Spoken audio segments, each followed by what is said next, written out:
Okay, welcome to the Rock Your Dream Body and Dream Life interview series. Today I am interviewing my friend Kris Strauser, who is a fit mom, and that's kind of this next segment that I'm going to be focusing on in the interview series, is talking to moms who I know are really rocking their dream life and making sure that they're taking really good care of themselves in the process. And that's something that I know a lot of women struggle with, especially, when you are a mom who's managing the household and everybody else. A lot of times our needs and taking good care of ourselves can kind of become that back burner thing that we don't pay much attention to. And so I want to give you guys some tips and really speak with women who have got this down. So welcome, Kris. Hi. I'm so excited to have you on. So let's start out by talking a little bit about what your typical day looks like. Well, it's recently changed because my little ones just started school, but usually a school day, I can give you some variations of both because that's real life and it does change daily. I have two small children. So one started kindergarten this year and one's in preschool. And usually I'll drop them off at school and I'll either go to the gym right afterwards, come home and do some work. I work from home. And then, or sometimes I'll come home, work a little, and then make it to the gym. Get some errands done during the day, clean the house, get some grocery shopping done. I mean, daily it's different. And then it's time to pick them up and start our evening routine with the kids. And so that's one. So give me another version as well. So another version, a little more challenging version is during the summertime. They were both home. We did a couple camps where they were able to go, but then of course I volunteered. So that, didn't free up a lot of time. But usually in the summertime or when they're both home, we'll wake up and we'll have breakfast, we'll play a little bit. And then we usually go to the gym 3-4 days a week, around 9:30, 10 o'clock. I spend about an hour or so there, and then we come home and we'll plan some activities. We'll go to the pool. We'll do, rest time, and then we'll go on with our evening routine. Some days we don't go to the gym and we just go out and we have fun. We go to the park early in the morning. So I try to put a good balance. For me, I don't like it when I didn't want them to have the same exact routine every day throughout the summer because I wanted them to enjoy, and I don't, mom guilt. Anyone who's a mom knows about mom guilt.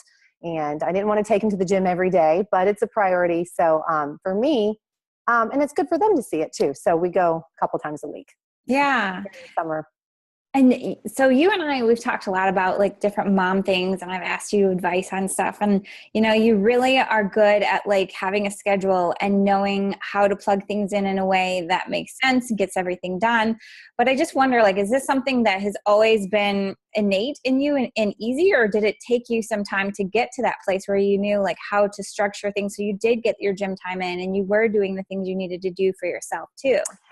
When I first, so I worked out a lot before having children. Life is a little bit different. You have a little more free time. And you can fit those things in anytime, 8 p.m., 5 p.m., it doesn't matter. But as soon as I had kids, I definitely, I stopped working out and I stopped putting my health as a priority for a little while. And I would say probably about 2 years. I kind of didn't really focus on it.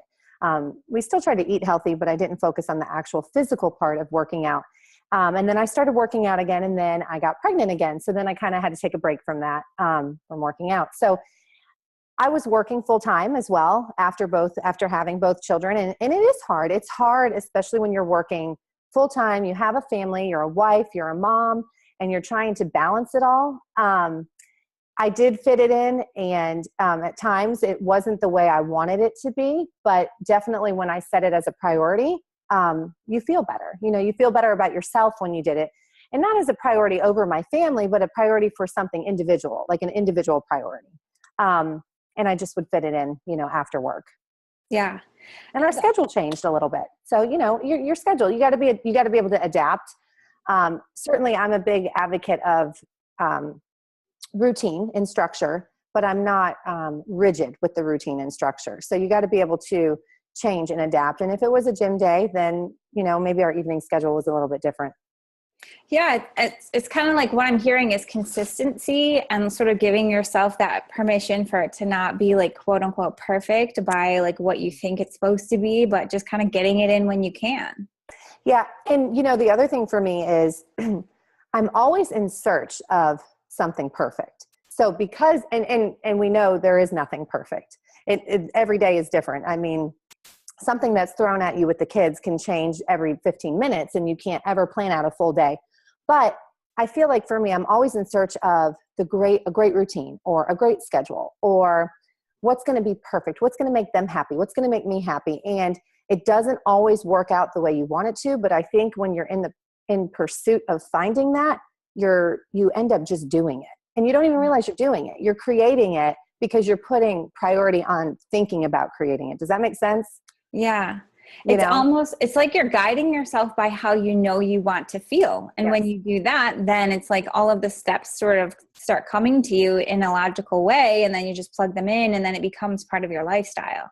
Exactly. And I think the big thing is taking the time to stop and assess, oh, wow, I'm actually doing what I'm searching for, because if you're in constant search mode, then you kind of fail to recognize that you're actually achieving, you're moving in the direction you want to go in. So taking the time to stop and think about, how am I doing it? Oh, I actually am doing it, because it's hard.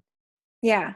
And do you feel like it's important to kind of get your family on board as well? So like communicating, having conversations about like why this is important to mommy, like why you need to get in your gym time so that they understand the benefit to them in the long term of like when mom feels good? Yeah, the way I have two boys and my husband works out as well. So the way we just talk about health. We talk about healthy choices, and we talk about, and that goes as far as our eating habits as well, and snack choices. And so they've seen that, because there was a transition period as well. Because in the very beginning, when you're a new mom, there's no schooling, and you don't really read books about how to be a mom. When you're pregnant, you're reading books about what's happening to my body, so you're not really ready for that until you're thrown into it. And then you have to start making decisions about, how do I want to do this? Or how do I want, and so we went through a transition period when they were little.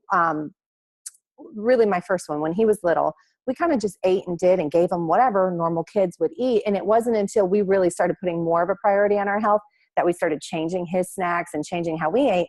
And I saw it in him. So he started saying, oh, is that healthy? Or, oh, is that a healthy choice? And he's happy with them, because there's tons of fun ways to make healthy choices. So it doesn't have to be boring, and, it's not just an apple every day. So, but we just talk about health a lot. And then when it comes to working out, they just kind of know it's part of the routine, and it's not excessive. They just know it makes you strong, it makes you feel good, and it makes you healthy.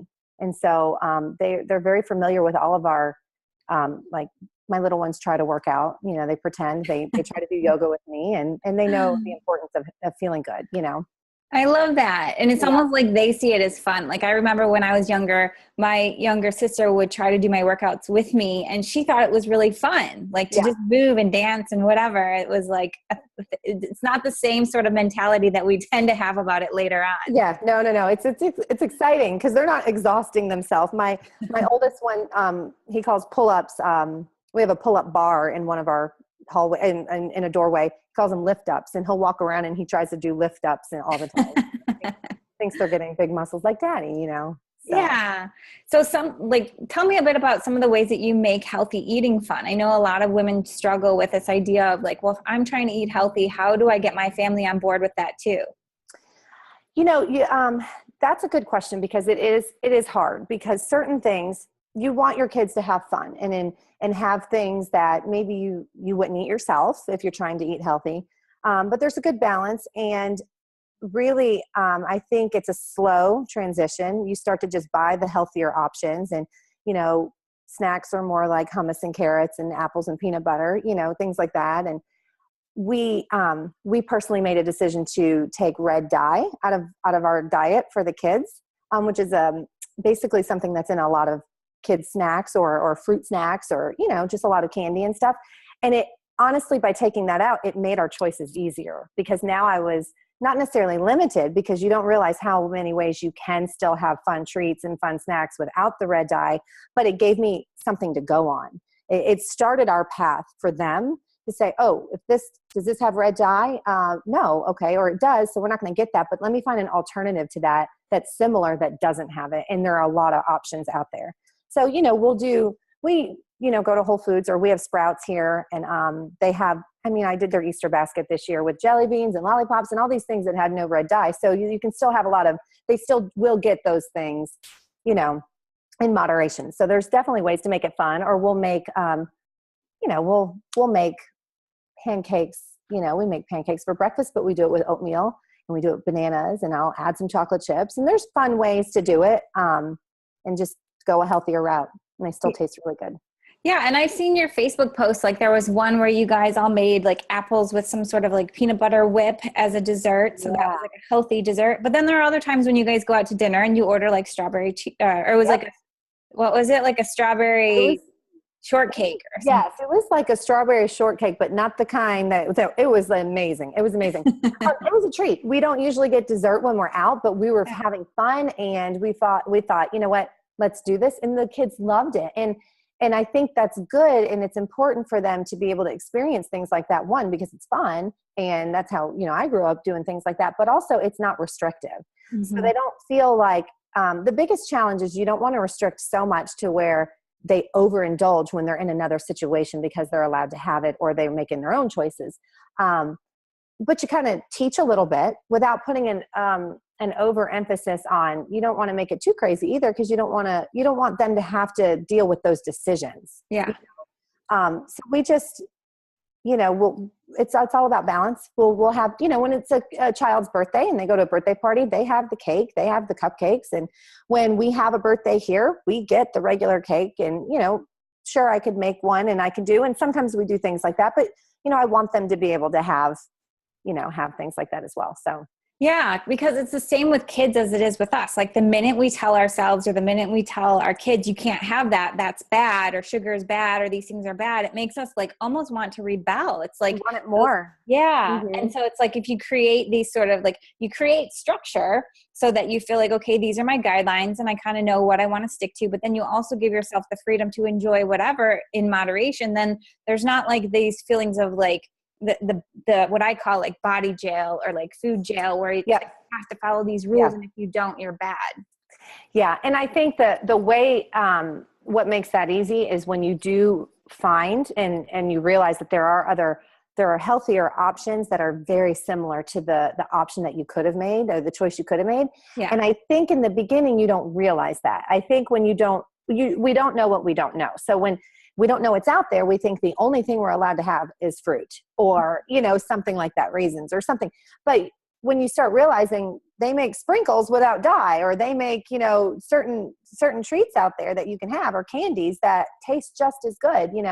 We have the whole lollipop switch game. When they get the haircut, they get a Dum Dum, they get lollipops. And when you go through a car wash, they get a lollipop. But now they know to say thank you and accept the lollipop, and then either I'll have some in my purse, and we switch it out. We have the ones that we give, and they're fine with it. Yeah. Yeah. And again, it's that lifestyle of like, no, this is not like a deprivation thing. It's like, I get to have these things that are healthier options of whatever it is that feels good to me. And that's what helps me to feel my best. And I think that's kind of what you're teaching your kids too, so that then eventually they'll be able to make those decisions on their own. And it's not this like guilt and shame thing that like so many of us have grown up with, the feelings around like food and all of the different stuff that we kind of pick up along the way. So that's awesome. Well, and, Pinterest is awesome to come up with ideas to make, ants on a log, celery with peanut butter and raisins. I mean, there's like lots of fun little ways to make kids really excited about their snacks too, Yeah. So, yeah.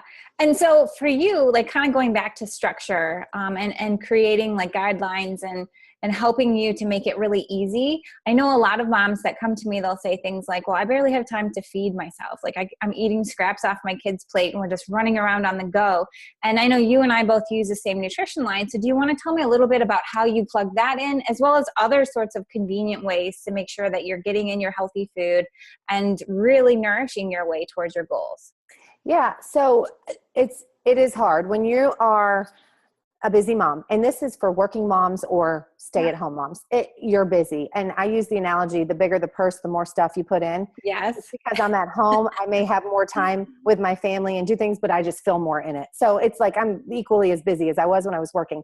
But, I don't always want to eat exactly what my kids are eating. So it's not as simple as whatever I'm making them for breakfast, I'm going to eat. So I chose a nutrition line that it's, all natural, safe, the kids can have it as well. So I love that. I do have one picky eater, so he loves the shakes that we make.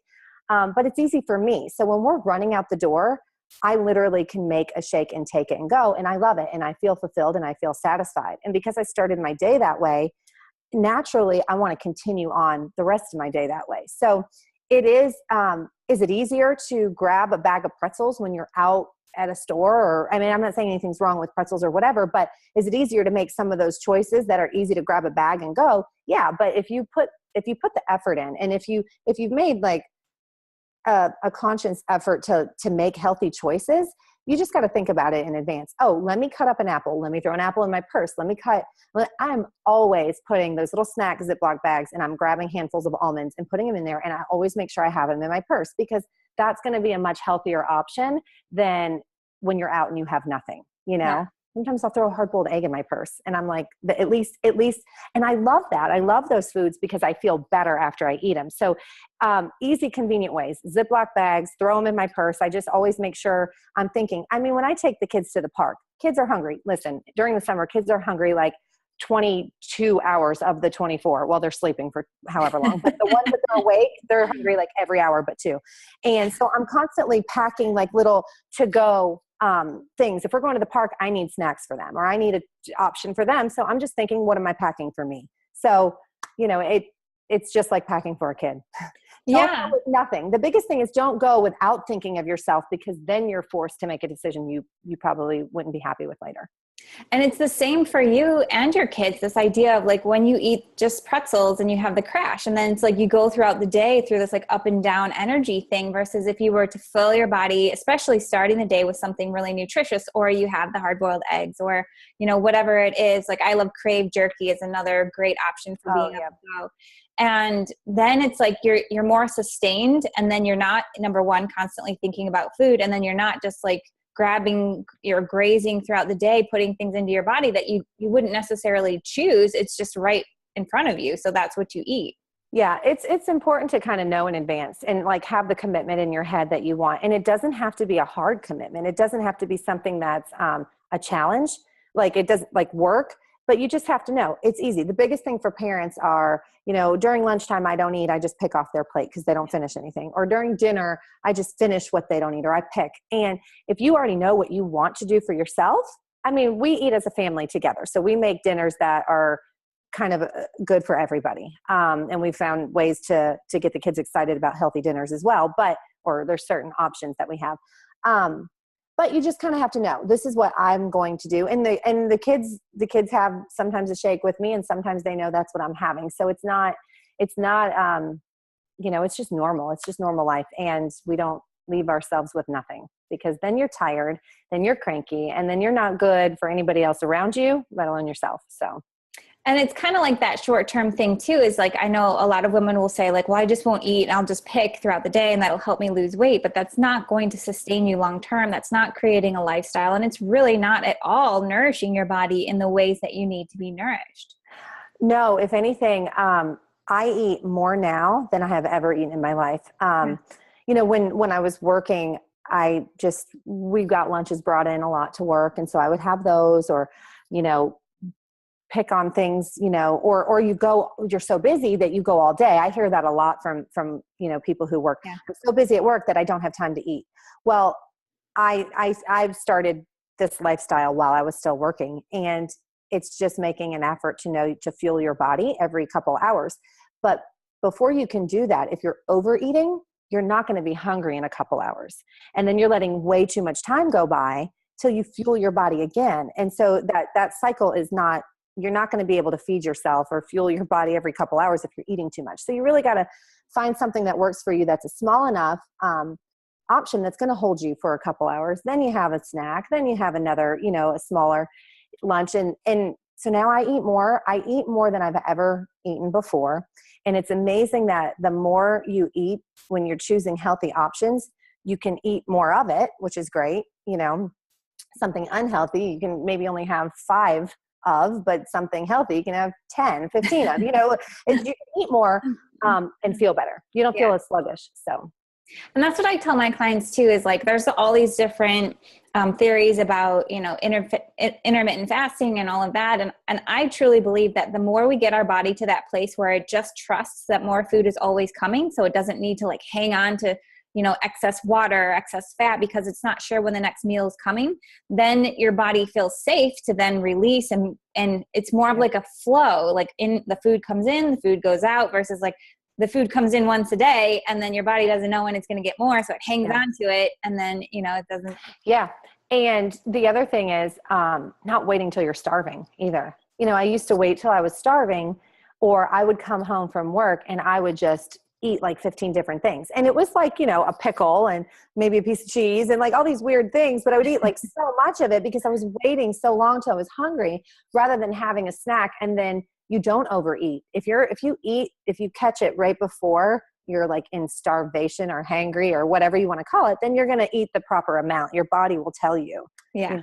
And then of course, don't get me wrong. Like we'll overindulge, we have cheats on the weekend, and we don't really call them cheats. We call it life, but we know we're going to do that, on the weekends and stuff too. And then of course, like not always feeling so great sometimes afterwards, but well, and then you get back on it. Like that's when you tell yourself, like, this is why I do what I do, Yeah, it's not so good. It's not bad. It's not a bad feeling. It's fun. And then, come the next morning or whatever, you can't wait to get back on track. And I mean, we've gone on vacations where obviously you overindulge and you have fun and you eat seafood, you eat all these things. And I can't wait to get back. And I'm not scared because I know when I get back, well, one, I've probably maintained throughout that whole vacation, even if I didn't eat as rigid, and not even as rigid, but as healthy as I do when I'm at home, maintain, because your body's already in that mode. It's already knows where it's at.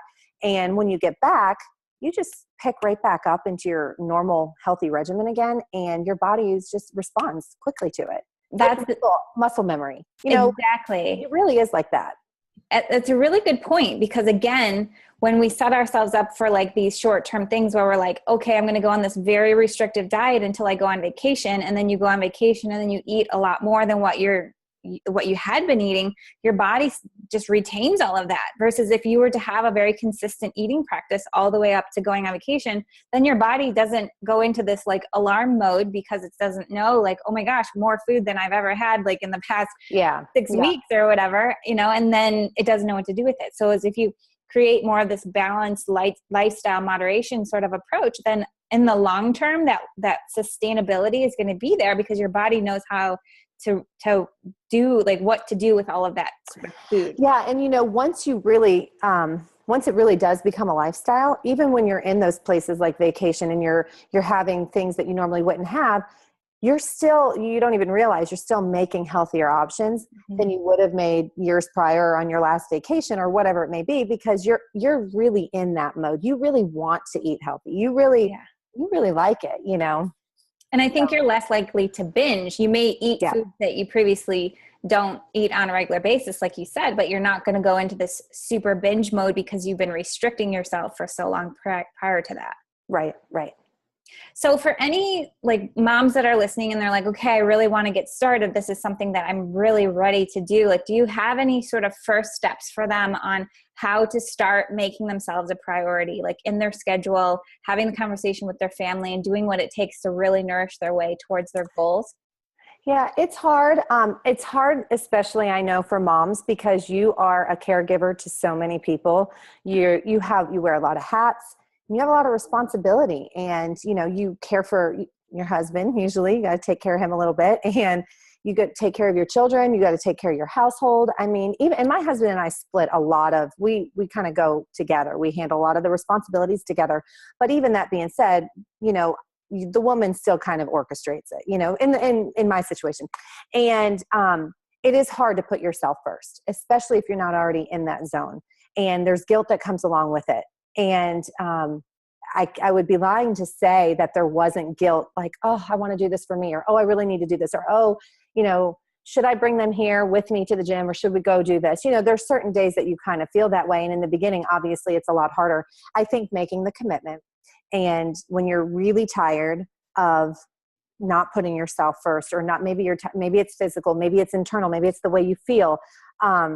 it all kind of, once you start, it all kind of comes together though. And then your mind is healthy, your body's healthy, and it doesn't feel like, I don't feel like I'm going and doing something for me. When I do it, I feel like it's just part of life and it's just kind of part of the routine and we do it.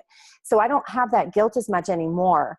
I think taking the first step, and sometimes it's hard to do it all at the same time. So I guess that would be, to answer your question specifically, doing it all together at the very beginning can be challenging, and you'll put so much on your plate that you don't want to set yourself up for failure, because then you're just going to just throw your hands up and say, yeah, see, I don't have time, or I just can't do this. The easier start is with your nutrition, because there are easy ways to change that. Sometimes it's a harder thing to do because we love our foods and we love what we do so much. So it's harder in that regard, but it's easier physically to do. It really is. Getting to the gym and working out sometimes is more challenging because it's a time that you have to get away and do it. But once you start changing your nutrition and you start changing the way you feel and what you're putting in your body, and you're feeling really healthy, you naturally want more. You naturally want to take it, feel even better. And adding a little exercise and activity is going to make you feel even better. And because you've changed your nutrition, and so you've changed your lifestyle and your mindset, that is a natural progression adding in. So that's usually what I tell people. Don't take off too much at the very beginning. Yeah. If you're already working out, then obviously don't cut back. Then you just plug in, healthy eating. But that's a key point too. A lot of people work out and they think that, I'm doing it. I'm in the gym, or I'm going to yoga classes, I'm doing things and I'm not seeing results, or I don't feel great still. Maybe it's just a small change in just your nutrition, and that'll. Yeah. Or they just start eating less and less and less, and then they stop seeing results. But I love your point, because it's not like you have to choose this or that. It can be this, and like, I can take care of my family and nourish myself with these different ways I can plug in the nutrition. And I think that we don't have to say, well, I can't ever have sugar. Maybe we're just going to kind of plug this in too. And then you naturally notice that your cravings start to, reduce. And it's almost like you crowd it out without really thinking about it. Yeah. And, it is, the other thing is, it's easy for us to say, I just don't have time, or I just can't, or I just don't know. I just don't know what to make, or I don't know what to do. The biggest thing is, I don't have time to get to the gym. And it's true. And mom life, husband, wife, or being a wife, working and doing all that, time is very limited. I would say I'll take more time in the day than anything else if you wanted to grant me a wish. But if you make it a priority and you say, we place value, whatever we place value on, we work towards. And that may be an item. You may buy an item that the person next to you would never pay and work towards buying that item, but you personally put value, that's what you put your heart into. And if you really stop and say, where can I really fit this in? You'd be surprised at how you can manage it. Now, there is some sacrifice and some changes. You may have to get up earlier, or you may, you got to, and listen, it didn't just start off where we just said, this is the schedule and this is how we're doing it. We've tried different things. My husband gets up at 5 a.m. and goes to the gym. There were years that he didn't work out at all because there wasn't time. Yeah. But it's a priority to him now. And he doesn't go every day at 5. He may sleep over that. And then we make it work in the evening, and that's not an ideal. We don't want him at the gym every evening, but we kind of manage it and make it work. And I understand that that's important for him too. So it's not just, putting me first or putting my health first.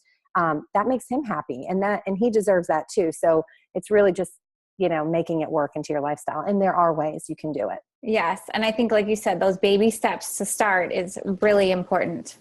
And know that it's going to change. Yeah. So even if something in the very beginning doesn't work, that doesn't mean it's just not working forever. It just means that particular thing isn't working. Yeah. And keep trying. Yeah. Yeah. So if people want to get in touch with you, where would be the best place for us to send them to connect with you, ask questions, or learn more about you and, kind of follow up? Yeah. My Facebook page, they can find me, and I send me a message or friend request, and then certainly I would follow up. And I don't know, are you going to put the link on there, or? Yep. So Okay. do you have a direct link to your Facebook page? Do you know what it is, or is it just the numbers? I don't know what it is. Yeah. Okay. I'll have to find it. We'll have your name in the interview, and then I'll find the link to your Facebook page. We can add it to the interview under the video, and then people can find you there. Perfect. All right. Thanks so much, Awesome, Kris. Sheila. Oh, you're welcome. Thank Really you for having me. appreciate it. All right, everyone, take care. And remember, there's no better time than right now to begin feeling amazing in your skin.